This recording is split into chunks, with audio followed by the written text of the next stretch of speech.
அம்புலி மாமா கதைகள்.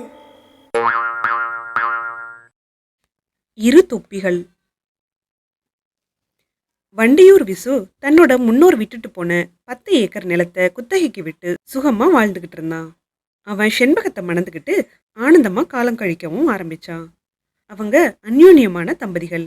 எந்தவித சண்டை சச்சரவும் இல்லாம அவங்களோட குடும்ப வாழ்க்கை நல்லா தான் இருந்தது.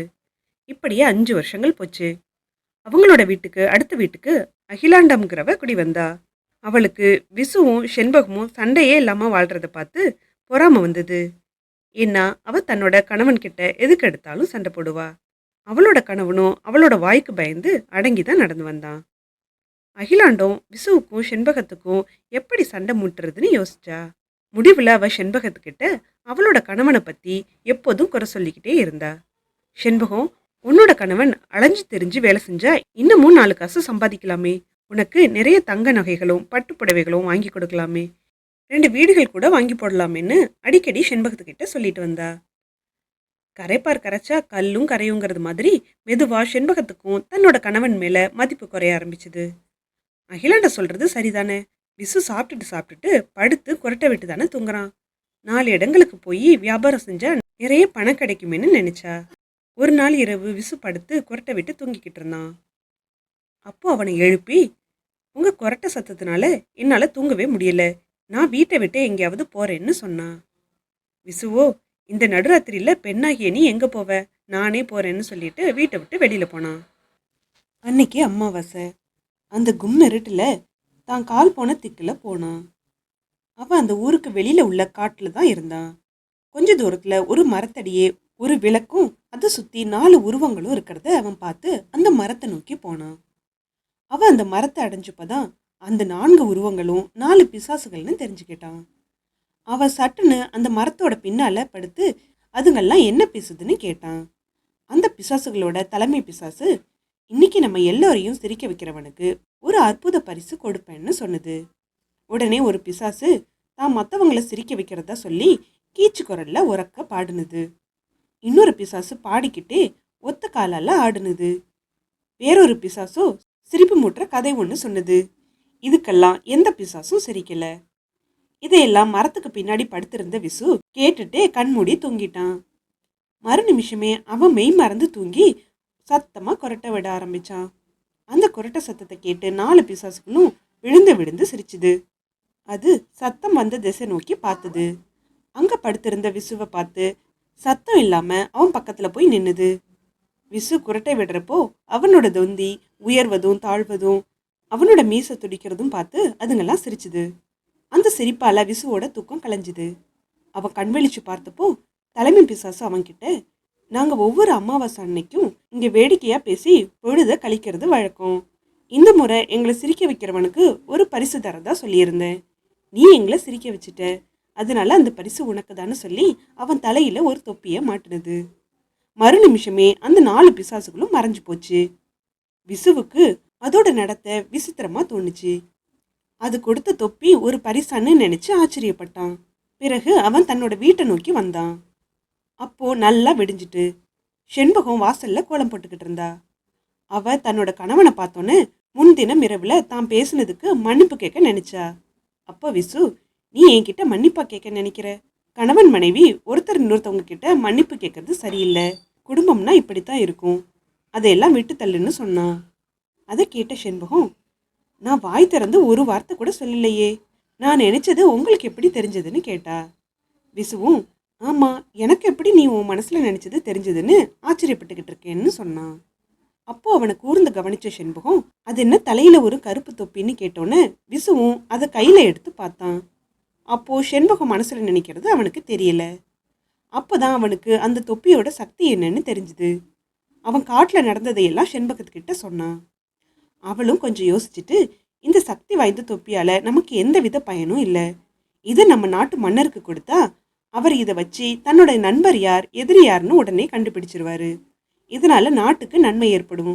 அதனால இதை நீங்க மன்னர்கிட்ட கொடுத்துடுங்கன்னு சொன்னா. விசுவும் அவளோட நாட்டு பற்ற பாராட்டி அவ சொன்னபடியே செய்யறதா சொன்னான். அவன் உடனே தலைநகருக்கு போய் மன்னனை பார்த்தான். அவர்கிட்ட, தனக்கு அந்த தொப்பி கிடைச்ச விதத்தையும் அதோட சக்தியையும் சொல்லி அவருக்கு காணிக்கையா கொடுக்கறதா சொன்னான். மன்னரும் அவனோட நாட்டுப்பற்றையும் ராஜ பக்தியையும் பாராட்டி ஒரு பை நிறைய தங்க காசுகளை போட்டு கொடுத்தாரு. விசு ஊருக்கு வந்து மன்னர் கொடுத்த பரிசை காட்டினான். செண்பகமும், இதை முதலா வச்சு வியாபாரம் ஆரம்பிங்க, அப்போதான் நீங்க படுத்து குரட்ட விட நேரமும் இருக்காது, அங்கேயும் இங்கேயும் அலையறதுனால உங்க தொந்தியும் கரைஞ்சிடும்னு சொன்னான். விசுவும் அந்த யோசனையை ஏத்துக்கிட்டு வியாபாரம் செய்ய ஆரம்பிச்சான். தொப்பி விவகாரம் நடந்தப்போ அகிலாண்டும் ஊர்லயே இல்லை. 15 நாட்களுக்கு அப்புறம் திரும்பி வந்தப்போ அவ விசுவும் செண்பகமும் நல்ல நிலையில இருக்கிறத பார்த்து செண்பகத்துக்கிட்ட மெதுவா பேச்சு கொடுத்து நடந்ததையெல்லாம் தெரிஞ்சுக்கிட்டா. அகிலாண்டும் அன்னைக்கு இரவே தன்னோட கணவன் திருவேங்கடத்துக்கிட்ட, நீங்க வர்ற அமாவாசை அன்னைக்கு காட்டுக்கு போய் பிசாசுகளை பார்த்து அதுகிட்ட நயமா பேசி சக்தி வாய்ந்த தொப்பி ஒன்றை கேட்டு வாங்குங்க. அந்த தொப்பிக்கு நீங்க அதை அணிஞ்சிருந்தா உங்களை யார் கண்களுக்கும் தெரியாம போகும்படி சக்தி இருக்கணும். அது கிடைச்சதும் நீங்க அதை அணிஞ்சுக்கிட்டு தலைநகருக்கு போய் அரண்மனை பொக்கிஷத்துல உள்ளதையெல்லாம் மூட்டை கட்டி எடுத்துட்டு வந்துடணும். அது மட்டும் இல்ல, ராணியோட அந்த புறத்துக்கு போய் அவளோட 9 வட நவரத்தின மாலையும் கொண்டு வரணும்னு சொன்னா. திருவேங்கடமும் தயங்கிக்கிட்டே, இதையெல்லாம் என்னால செய்ய முடியுமா, அகப்பட்டுக்கிட்டா எங்க எது என்ன ஆகும்னு சொன்னான். அப்போ அகிலாண்டும், முயற்சி பண்ணா முடியாதது எதுவுமே இல்லைன்னு சொல்லி அமாவாசை அன்னைக்கு தன்னோட கணவனை காட்டுக்கு அனுப்புனா. அவனும் தன்னோட மனைவி சொன்ன அடையாளங்களை வச்சு பிசாசுகள் கூடுற மரத்தை கண்டுபிடிச்சு அது பின்னால மறைஞ்சி நின்னா. பிசாசுகள் வந்தது. அதையெல்லாம் பார்த்து திருவேங்கடம் அலறினா. தலைமை பிசாசு அவனை பார்த்து, யார் நீ, எங்க விஷயத்துல ஏன் குறுக்கிடுற, இங்க எதுக்கு வந்தேன்னு கேட்டுது. திருவேங்கடமும் எல்லாத்தையும் விவரமா சொல்லி, நான் உங்ககிட்ட பேசி ஒரு மந்திர தொப்பி வாங்கி போக தான் வந்தேன்னு சொன்னான். பிசாசும், ஓ தொப்பி வேணுமா, சரி உனக்கு எது மாதிரி தொப்பி வேணும்னு கேட்டுது. திருவேங்கடமும், நான் அதை அணிஞ்சுக்கிட்டா பிறர் கண்களுக்கு நான் தெரியாம செய்யும்படி அதோட சக்தி இருக்கணும்னு சொன்னான். தலைமை பிசாசும் கையை உயர்த்தினோன்னு அவனோட கைக்கு தொப்பி ஒன்று வந்தது. அந்த வெள்ளை நிற தொப்பிய அது திருவேங்கடத்தோட தலையில வச்சு, இதுதான் நீ கேட்ட தொப்பின்னு சொல்லிட்டு மற்ற பிசாசுகளை அழைச்சிக்கிட்டு மறைஞ்சு போனது. திருவேங்கடம் தலையில தொப்பியோட தலைநகரை அடைஞ்சி அரசாங்க பொக்கிஷாரைய அடைஞ்சான். அவனை யாருமே தடுக்கல. ஏன்னா அவன் அணிஞ்சிருந்த தொப்பி அவனை யார் கண்களுக்கும் புலப்படாம செஞ்சுது. அவனும் பொக்கிஷத்துல இருந்த பணம் நவரத்தினம் எல்லாத்தையும் ஒரு பெரிய பையில போட்டு முதுகுல சுமந்து அரண்மனைக்குள்ள போனான். அங்க அந்த புறத்துக்கு போய் ராணியோட நவரத்தின மாலையும் எடுத்துக்கிட்டான். அரசன் பக்கத்துல இருந்த தங்க கிரீடத்தை எடுத்து தன்னோட தலையில தொப்பி மேல வச்சுக்கிட்டான். பிறகு அங்கிருந்து தான் எடுத்துட்டு வந்த மூட்டையோட வெளியில போனான். ஆனா கொஞ்ச தூரம் போனோன்னு தலையில கிரீடம் இருந்தது ரொம்ப பாரமா உணர்ந்ததுனால அவன் அதை எடுத்து தன்னோட கையில வச்சுக்கிட்டு நடந்தான். கிரீடத்தோட வெள்ளை தொப்பியும் தலையில இருந்து வந்துட்டதை அவன் கவனிக்கல. மறு நிமிஷமே அவன் காவல் வீரர்களுக்கு தென்பட்டுட்டான். அவன் கையில அரசரோட கிரீடமும் முதுகுல பெரிய மூட்டையும் இருக்கிறத பார்த்து திருடன்னு அவனை பிடிச்சிட்டு போய் அரசர் முன்னாடி நிப்பாட்டினாங்க.